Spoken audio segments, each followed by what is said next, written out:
Charles has issued a special marine warning for Vermilion and West Coast Blanche Bays until 12:45 p.m. Central Daylight Time.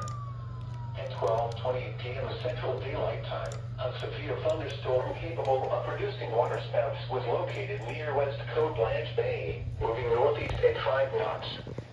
Hazard: waterspouts and wind gusts to 40 knots. Source: radar. Impact: waterspouts can easily overturn boats and create locally hazardous seas.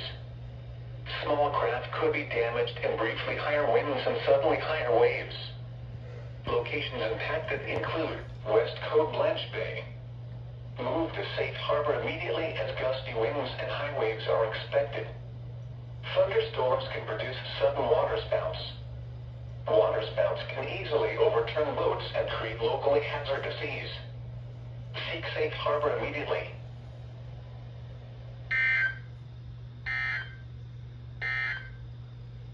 These are the new in observation.